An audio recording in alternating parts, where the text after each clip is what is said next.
Hello बच्चों, तो आज आपके लिए एक motion in a straight line का टॉपिक लेके आए हैं। बहुत ही छोटा सा टॉपिक है, लेकिन इसका एग्जाम में पॉइंट ऑफ व्यू बहुत इंपॉर्टेंट है। एजर्शन रीजन बहुत इंपॉर्टेंट है और ध्यान से इसको समझना। तो सबसे पहले मेरा पहला क्वेश्चन कि आप इस टाइम पे इस वीडियो को देख रहे हैं, तो आप इस टाइम पे रेस्ट में हैं या फिर मोशन में हैं? तो अब कुछ बच्चे सोचेंगे सर मैं अगर वीडियो चल के देख रहा हूँ तो मैं मोशन में हूँ, अगर मैं वीडियो किसी पोजीशन पे बैठ के देख रहा हूँ तो मैं रेस्ट पे हूँ। पर अगेन यहाँ पे मैं एक ही बात कहना चाहूंगा, इसका आंसर है कि आप इसी टाइम पे दोनों में हो। रेस्ट एंड मोशन बेटा कॉम्प्लीमेंट्री होता है। मैं इस टाइम पे अगर खड़ा हूं तो मैं अपने मोबाइल के लिए जो इस टाइम पे अपने स्टैंड पे लगा हुआ है, मैं उसके लिए रेस्ट पे हूं। मेरा वो फ्रेम ऑफ रेफरेंस है। क्या है मेरे लिए? वो फ्रेम ऑफ रेफरेंस।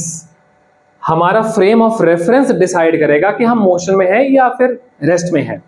लेकिन इस टाइम पे मेरे सामने वाली रोड पे जो बस चलते हुए जा रही है, उस बस के लिए मैं खड़े खड़े भी मोशन में आ जाऊंगा, क्योंकि मेरा फ्रेम ऑफ रेफरेंस चल रहा है, तो उसके लिए मैं भी मोशन में आ गया।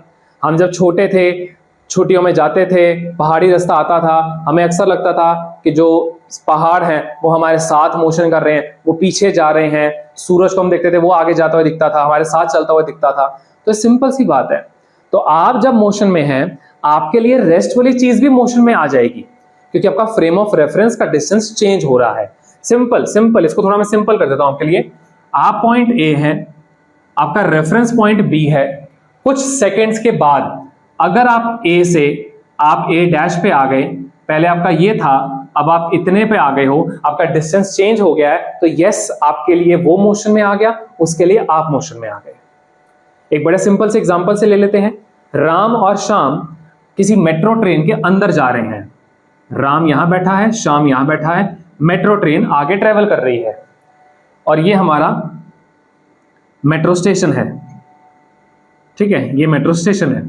राम श्याम ट्रेन में आगे जा रहे हैं, ट्रेन ट्रैक को छोड़ आगे जा रही है और मोहन स्टेशन पे खड़ा है। अब राम श्याम ट्रेन में जा रहे हैं, ट्रेन आगे ट्रेवल कर रही है, तो राम श्याम के लिए क्या है,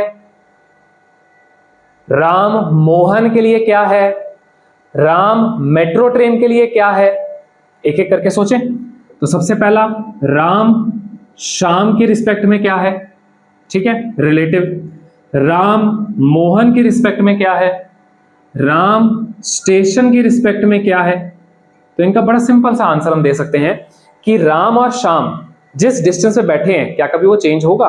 ना, वो चलता ही रहेगा, सेम ही रहेगा। तो राम श्याम के रिस्पेक्ट में रेस्ट में है। मैं पूछूं राम मोहन की रिस्पेक्ट में, अभी तो वो एक दूसरे को विजिबली देख रहे हैं, कुछ टाइम बाद जब ट्रेन आगे चली जाएगी तो विजिबली देख भी नहीं पाएंगे। तो राम मोहन के लिए क्या है? राम मोहन के लिए मोशन में है। राम स्टेशन के लिए सेम, क्योंकि स्टेशन और मोहन दोनों एक दूसरे के लिए तो रेस्ट में है, तो ये एक दूसरे के लिए मोशन में आ जाएंगे। ठीक है, इसमें बड़े इंपॉर्टेंट एग्जांपल्स एग्जाम में आ चुके हैं कि दो बच्चे साइकिल चला रहे हैं, एक दूसरे का हाथ पकड़ के सेम स्पीड सेम डायरेक्शन में जाते ही जा रहे हैं। अगर वो सेम डायरेक्शन में जाते ही जा रहे हैं, उन्होंने एक दूसरे का हाथ भी पकड़ा हुआ है, तो क्या ये वाला बच्चा इस वाले के लिए मोशन में है या रेस्ट में है? साइकिल चल रही है। तो यहाँ बहुत से बच्चे कंफ्यूज होकर लिख देते हैं कि वो रेस्ट में नहीं है क्योंकि साइकिल चल रही है। पर प्यारे बच्चों, जब वो साइकिल की स्पीड ही सेम है, दोनों जब सेम स्पीड से सेम डायरेक्शन में ट्रेवल कर रहे हैं, तो एक दूसरे के लिए दोनों क्या हो गए? रेस्ट में हो गए, क्योंकि पहले भी उनके बीच में गैप इतना था, अभी भी उनका गैप इतना है, आगे जाके भी गैप इतना होगा। तो याद रखें कि अगर किसी का स्पीड या किसी का रेस्ट पोजीशन चेंज नहीं होता तो वो एक दूसरे के लिए रेस्ट में रहते हैं। उसी टाइम पे किसी दूसरे के लिए वो मोशन में हो सकते हैं। तो आप मेरी जो वीडियो देख रहे हो इस टाइम पे, क्या आप रेस्ट में हो या आप मोशन में हो? क्या आंसर है? तो यस, आप यही सोचेंगे किसके रिस्पेक्ट में। तो मैं पूछूं कि मेरे रिस्पेक्ट में इस टाइम पे, तो हम बिल्कुल रेस्ट में है, मैं भी रेस्ट, आप भी रेस्ट, रेस्ट रेस्ट। लेकिन आपके सामने जो गाड़ी चल रही है उसके लिए आप क्या हो? मोशन में। तो ये कभी एमसीक्यू में गलती मत करना। तो आप इस टाइम पे रेस्ट पे हो या मोशन में हो, तो आप दोनों ही हो। It depends on frame of reference. अगला डिस्टेंस एंड डिस्प्लेसमेंट, बड़ा छोटा सा टॉपिक, क्लास 9 से रिलेट करता है। डिस्टेंस जब हमने पढ़ा है तो ये डिस्टेंस बेसिकली होता है एक्चुअल लेंथ कवर्ड। ये एक्चुअल लेंथ कवर्ड होती है, ठीक है, ये स्केलर क्वांटिटी होती है इसका एसआई यूनिट मीटर होता है। ये 3 बातें ये हम ऑलरेडी पढ़ भी चुके हैं, मैं इसको रिवाइज करवा रहा हूं। एक्चुअल लेंथ कवर्ड होती है, एग्जाम्पल कोई बंदा पॉइंट ए से बी गया 50 मीटर दूर, कोई बी से सी गया 120 मीटर दूर।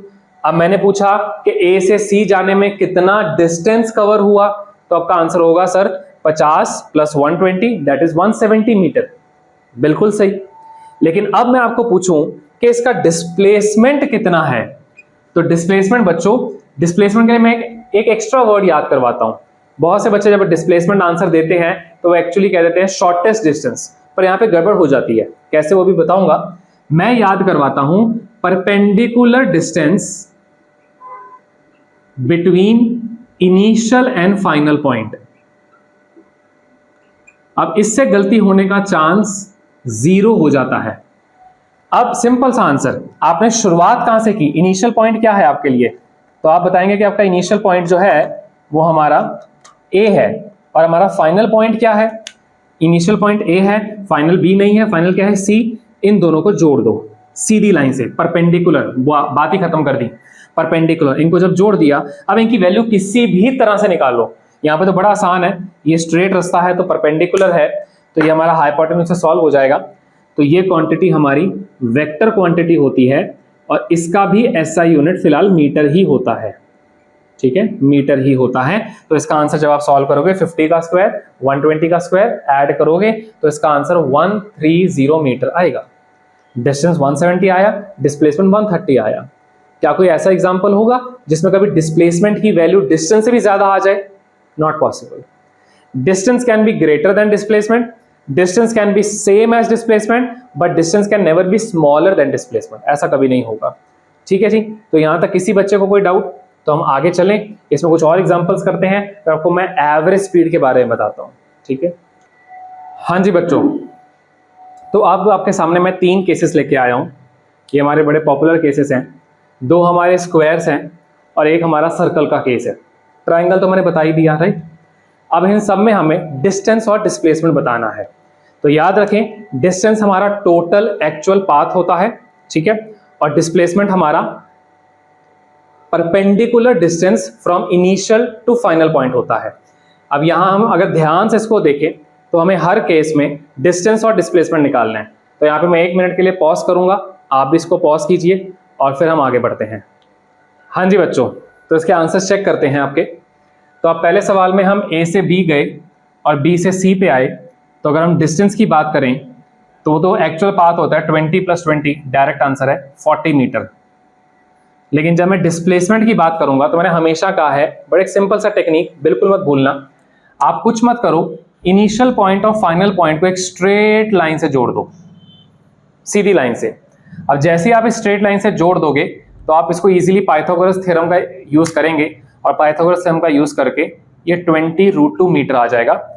कैसे किया? बड़ा इजी है, 20² + 20², तो हमारा ये 400 400 800 हो जाएगा, अंडर रूट लेंगे तो 20√2 आ जाएगा।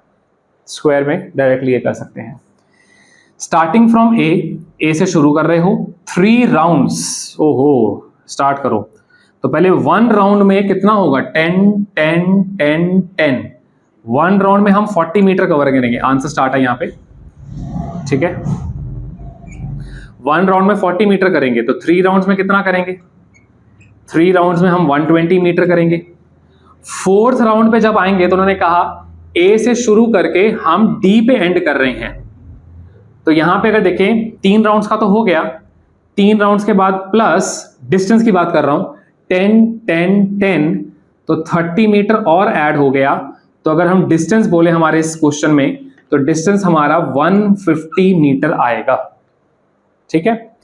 लेकिन जब हम डिस्प्लेसमेंट की बात बोलेंगे तो स्टार्ट कहां पे किया? ए, एंड कहां पे किया? डी। इनको हम एक स्ट्रेट लाइन से जोड़ देंगे, ऑलरेडी जुड़ा हुआ है। तो इसका जब डिस्प्लेसमेंट पूछूंगा तो डिस्प्लेसमेंट इसका 10 मीटर ही आएगा, ठीक है।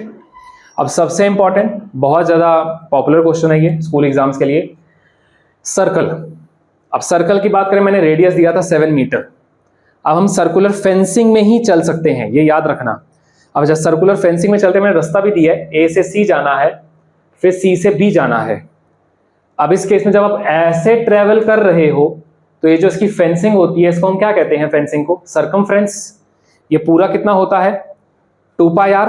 हम जा रहे हैं ए सी बी के अंदर, तो इसका जब मैं डिस्टेंस बोलूंगा तो ये पूरे का आधा है, यानी कि एक तरह से 2 पाई आर का हाफ कह सकते हो, खाली पाई आर कह सकते हो, 22/7 इंटू 7 22 मीटर कह सकते हो। ये हमारा डिस्टेंस हो गया। लेकिन इसी का जब मैं डिस्प्लेसमेंट पूछूंगा क्या करेंगे, ए और बी को ज्वाइन कर दो जी, ज्वाइन कर दिया कर दिया कर दिया कर दिया। जैसे इसको ज्वाइन कर दिया ए और बी को ज्वाइन करके हमारा कितना आंसर आएगा, अगेन ये भी रेडियस कितना हो गया 14 मीटर हो गया। डन, ये भी हो गया हमारा। ठीक है जी, और थोड़े टफ क्वेश्चन में जाते हैं। टफ इन द सेंस बस पहली बार जब तक सीखेंगे नहीं तब तक टफ है, ध्यान दे बहुत ज्यादा इस क्वेश्चन पे। Now we are travelling from A to C, C to B and B to D, and we need to find out the distance and the displacement. तो अब इस क्वेश्चन में अगर हम ध्यान दें तो ए से सी जा रहे हैं, सी से बी जा रहे हैं, बी से डी जा रहे हैं। अगर हम पहले डिस्टेंस की बात करें तो हाँ जी, पूरे सर्कल का 1/4 होता है, ये हाफ होता है, और ये 3/4 होता है। कितना होता है 3/4। तो पूरे सर्कल का 3/4 आपने ट्रेवल किया, तो इसको आप जब सॉल्व करेंगे तो ये 33 मीटर आंसर आ रहा है। लेकिन अगेन जब हम डिस्प्लेसमेंट पे जाएंगे तो डिस्प्लेसमेंट के जाने टाइम पे अगेन क्या रूल दिखाया है, इनिशियल फाइनल दोनों को जोड़ दो, ए से डी को सीधा जोड़ दो। ए से डी को जब मैं बोलता हूं जोड़ने के लिए तो कुछ बच्चे इसको फेंस से ही कर रहे होते हैं ना, रूल सेम रहेगा, परपेंडिकुलर डिस्टेंस।